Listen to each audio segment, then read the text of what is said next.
नमस्कार, DD news के इस विशेष बुलेटिन में आप सभी का स्वागत है। मैं हूं आपके साथ भावना नैयर और मेरे साथ है मेरी सहयोगी मनीषा, जो अब तक सांकेतिक भाषा में खबरें प्रस्तुत करेंगे। शुरुआत करते हैं सुबह की सुर्खियों के साथ। प्रधानमंत्री नरेंद्र मोदी आज 3 राज्यों के दौरे पर। सिक्किम से होगी शुरुआत। राज्य की 50वीं वर्षगांठ पर होने वाले कार्यक्रम में होंगे शामिल।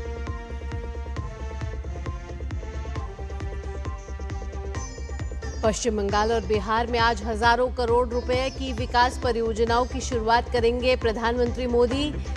अलीपुरद्वार में होगी जनसभा।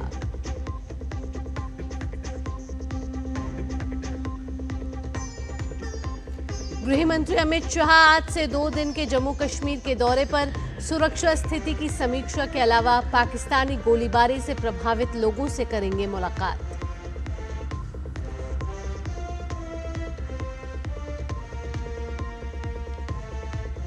पनामा के राष्ट्रपति और विदेश मंत्री से मिला शशि थरूर के नेतृत्व वाला प्रतिनिधिमंडल। पनामा के विदेश मंत्री ने कहा, आतंकवाद के मामले में भारत के साथ।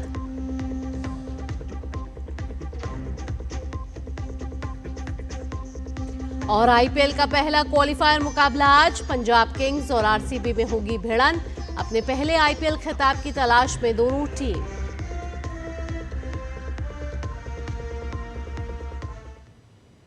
और अब खबरें विस्तार से।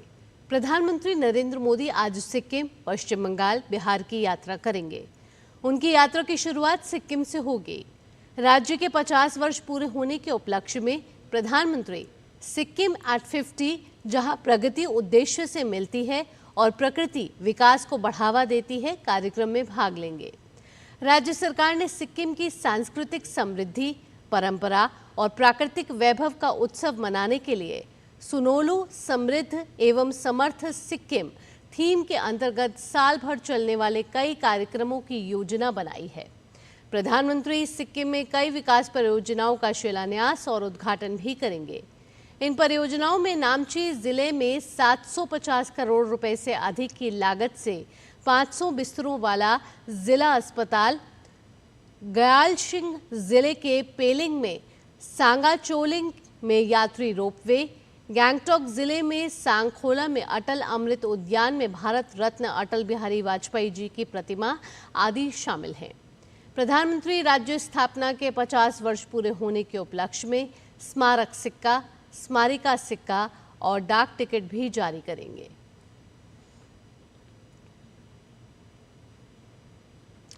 अगली खबर का रुख करेंगे। प्रधानमंत्री नरेंद्र मोदी पश्चिम बंगाल के दौरे पर होंगे। यहां प्रधानमंत्री अलीपुरद्वार और कूच बिहार जिलों में नगर गैस वितरण परियोजना की शुरुआत करेंगे। 1010 करोड़ रुपए की लागत वाली इस योजना का उद्देश्य 2.5 लाख घरों और 100 से अधिक वाणिज्यिक प्रतिष्ठानों को पाइप गैस से जोड़ना है। इसके अलावा 19 नए सीएनजी स्टेशन भी स्थापित किए जाएंगे, जिससे स्वच्छ और सस्ता ईंधन उपलब्ध होगा और रोजगार के अवसर बढ़ेंगे। इसके बाद प्रधानमंत्री अलीपुरद्वार के परेड ग्राउंड में एक जनसभा को भी संबोधित करेंगे। पश्चिम बंगाल के बाद प्रधानमंत्री मोदी बिहार की राजधानी पटना जाएंगे। बिहार में कुल 50,700 करोड़ रुपए से अधिक की परियोजनाओं का शिलान्यास और उद्घाटन करेंगे। बिहटा में अंतर्राष्ट्रीय एयरपोर्ट के टर्मिनल भवन निर्माण का शिलान्यास करेंगे। इसके अलावा पटना एयरपोर्ट के नए टर्मिनल भवन का लोकार्पण करेंगे। साथ ही एनटीपीसी के फेज 2 के तहत 800 मेगावाट की 3 बिजली इकाई का शिलान्यास करेंगे, जिसकी लागत 29,930 करोड़ रुपए है। कांग्रेस सांसद शशि थरूर के नेतृत्व में प्रतिनिधिमंडल ने पनामा के राष्ट्रपति जोस राउल मुलिनो से मुलाकात की। पनामा के राष्ट्रपति के साथ ये मुलाकात पाकिस्तान प्रायोजित आतंकवाद के खिलाफ भारत के दृढ़ रुख को व्यक्त करते हुए इन प्रयासों के तहत हुई है। इससे पहले दिन में प्रतिनिधिमंडल ने पनामा के विदेश मंत्री जेवियर मार्टिनेज आचा से मुलाकात की और उन्हें ऑपरेशन सिंदूर में मारे गए संयुक्त राष्ट्र द्वारा नामित आतंकवादियों के अंतिम संस्कार में शामिल पाकिस्तानी सेना के अधिकारियों की तस्वीरें दिखाई। पनामा के विदेश मंत्री जेवियर मार्टिनेज आचा ने आतंकवाद के मामले में पनामा भारत के साथ खड़ा है, इसकी प्रतिबद्धता दिखाई। वहीं शशि थरूर ने कहा कि पनामा के विदेश मंत्री ने आतंकवाद पर हमारे संदेश को खुले दिल से स्वीकार किया। इसके अलावा उन्होंने भविष्य में भारत पनामा के बीच घनिष्ठ सहयोग के लिए अनेक अवसरों का उल्लेख किया, विशेष रूप से प्रौद्योगिकी, शिक्षा, फार्मास्यूटिकल्स और भविष्य के सहयोग के अनेक क्षेत्रों में जो हमारे देशों के बीच घनिष्ठ संबंधों के लिए मंत्री महोदय और उनकी सरकार की प्रतिबद्धता को दर्शाता है। गृह मंत्री अमित शाह आज से 2 दिन के जम्मू कश्मीर दौरे पर होंगे और इस दौरान गृह मंत्री यहां की सुरक्षा स्थिति की समीक्षा करेंगे। इसके अलावा पाकिस्तान की गोलीबारी से प्रभावित परिवारों से मुलाकात भी करेंगे। सुरक्षा एजेंसियों के साथ उच्च स्तरीय बैठक के दौरान आतंकी गतिविधियों और सीमा पार से हो रही घुसपैठ की कोशिशों को लेकर चर्चा की जाएगी।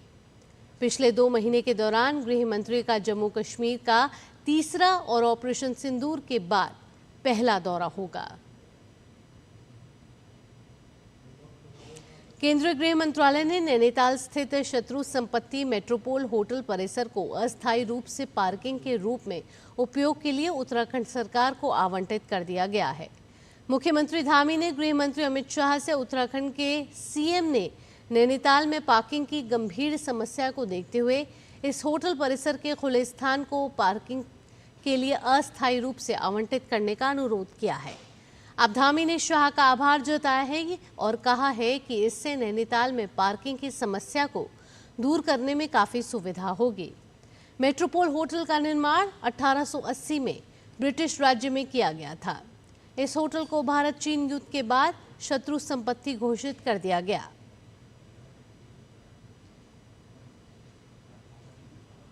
नाविका सागर परिक्रमा 2 की 2 साहसी महिला नौसेना अधिकारी लेफ्टिनेंट कमांडर रूपा ए और लेफ्टिनेंट कमांडर दिलना के ने समूचे विश्व की नौकायन यात्रा को सफलतापूर्वक पूरा करने के बाद ये दोनों अधिकारी आज गोवा तट पर वापस लौटेंगे। उनके भव्य स्वागत के लिए मुर्मुगांव पोर्ट पर फ्लैग इन सेरेमनी का आयोजन किया गया है, जिसमें रक्षा मंत्री राजनाथ सिंह मुख्य अतिथि होंगे। आपको बता दें कि नाविका सागर परिक्रमा 2 की शुरुआत 2 अक्टूबर 2024 को गोवा स्थित नेवल ओशन सेलिंग नोट से हुई थी। खेल की खबरों में आईपीएल का पहला क्वालिफायर मुकाबला आज पंजाब किंग्स और रॉयल चैलेंजर्स बेंगलुरु के बीच खेला जाएगा। ये मुकाबला महाराजा यादवेंद्र सिंह अंतर्राष्ट्रीय क्रिकेट स्टेडियम मल्लापुर में शाम 7:30 बजे से खेला जाएगा। इस मैच में जीत हासिल कर दोनों टीम फाइनल में सीधी जगह बनाने की कोशिश करेंगे। रॉयल चैलेंजर्स बेंगलुरु और पंजाब किंग्स के बीच आईपीएल इतिहास में अब तक 35 मुकाबले खेले गए हैं। इसमें पंजाब किंग्स को 18 और रॉयल चैलेंजर्स बेंगलुरु को 17 मैचों में जीत मिली है।